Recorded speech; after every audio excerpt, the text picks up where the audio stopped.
nhưng xong rồi nó chê bé nhau chị thì xã nó phơi thì bé ở phơi nữa ở phơi bán đâu nó nhưng tôi xía thì phơi thì ở bên nó xứ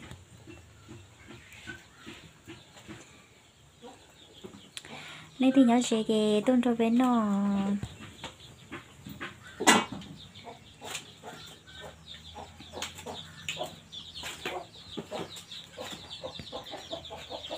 cầu lấy cầu xong đó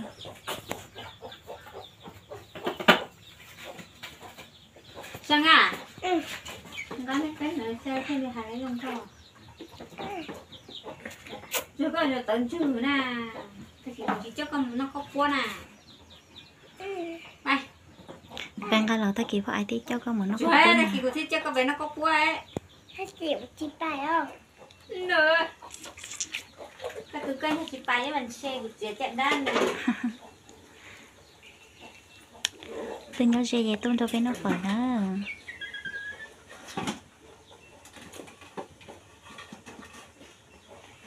cho phở nó cá cơ theo ô lấy linh nó chế cái mà lim á ê ôi vô cho phở ăn tôi ôi phở cầu một lần với sen theo một cột gió theo hả đã chia ôi này chị Hạnh á các bạn mà cho yêu mai mì đó chúng nó là hay cái mà cho y ăn thế nào tôi mua đồ lù đồ cỏ này cho y ha ngoài này mà tao bị nhắc á nha con hiểu ơi chào chị mua lỡ mấy gì mấy này đâu đó chị mà đi của bạn mà đi này cứ chờ mua tao chỉ nó nè đi chờ tao này con cứ lo thuốc này người đi tao lo thuốc này con người mới chị à con cứ bay xuống nhún đại nó khá nó khá à Mà nào chả con nó các bạn tao bỏ chạy phải đua nó à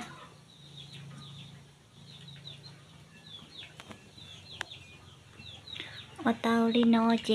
ít bia rồi mà đi một cột gió mua phải cáo à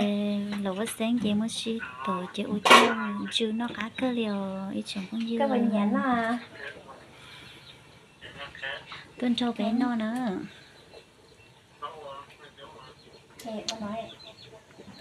cá cơ liều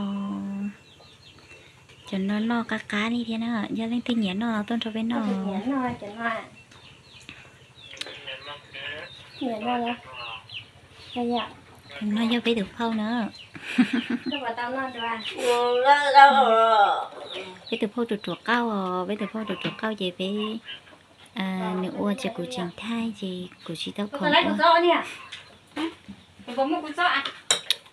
không phải chỉ một con gió này khăn nặng mất chọt nó không sai đâu à chờ lo tụi biết lúc này là chai à chị đâu mua con gió rồi chị mua à wow chị mua con gió rồi bé cho trống ở bên lưng nó để nó gió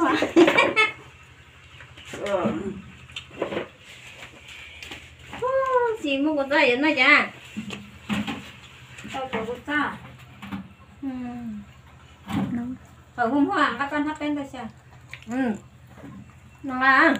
chứ còn một lấy con ca là một lấy tinh thần một tô tinh thần một tô tinh thần ai một tô tinh thần đã nói đấy một tô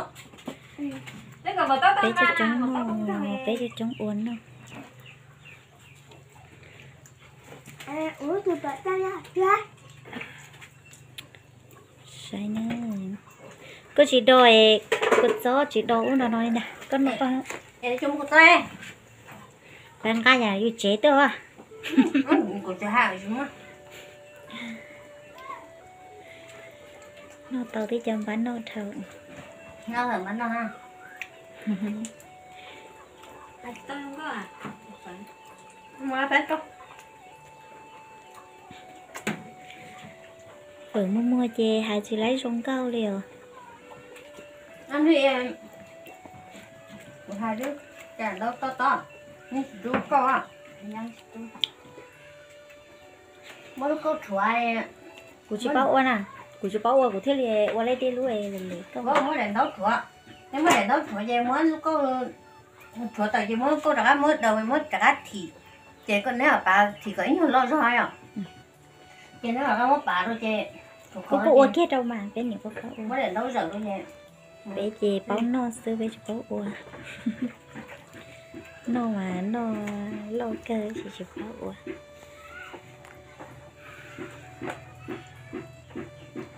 Thay cha.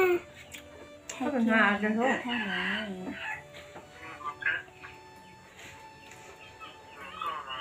cũng nói ít hơn phở cho mà bàn tay không khổ là chuyện tôi nhá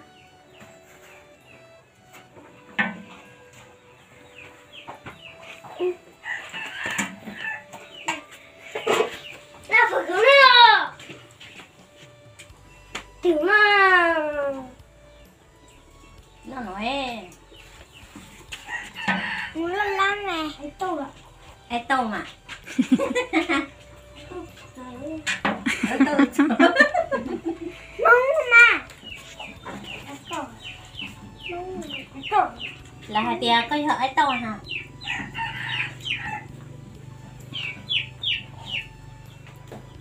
là tia có họ ai tâu cái tụi ai tâu hả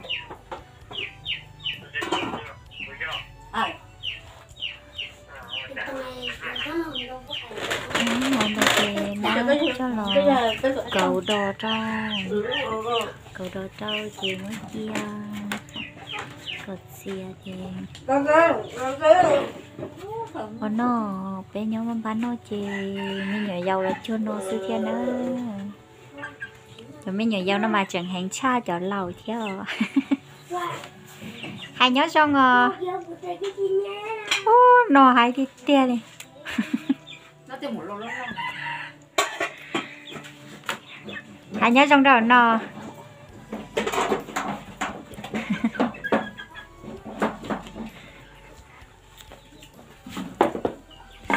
sai tụi mình nhỏ ăn sai nó tao về giả chỉ tao nọ đùa đi nè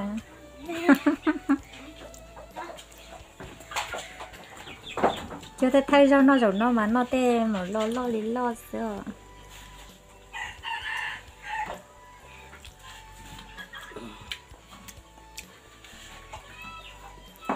con luôn bê đi chào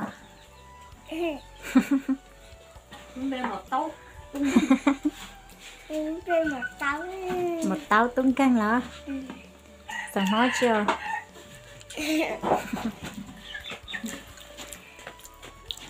lên từ du coi giờ con nó lo cho con lọ nó có dòng trái đầu chứ muốn nên dụ co liền nữa lỡ nhiệt gì thật rồi nhé bây giờ tao nói rau mà nó lo thì té liền nhiệt gì chứ mà chỉ dụ đó nó nè chứ muốn như dụ đó này nó mà nó chưa tô câu linh tư liền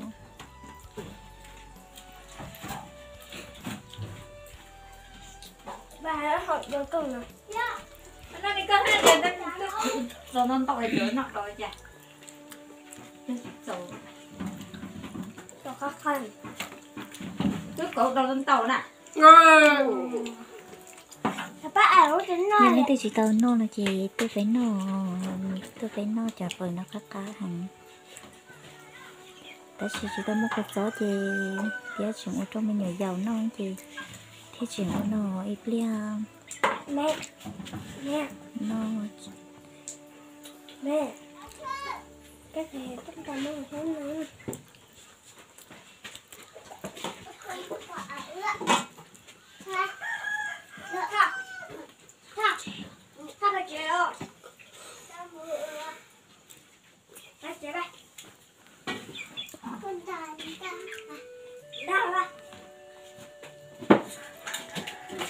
ai nhớ trong đầu nó men xài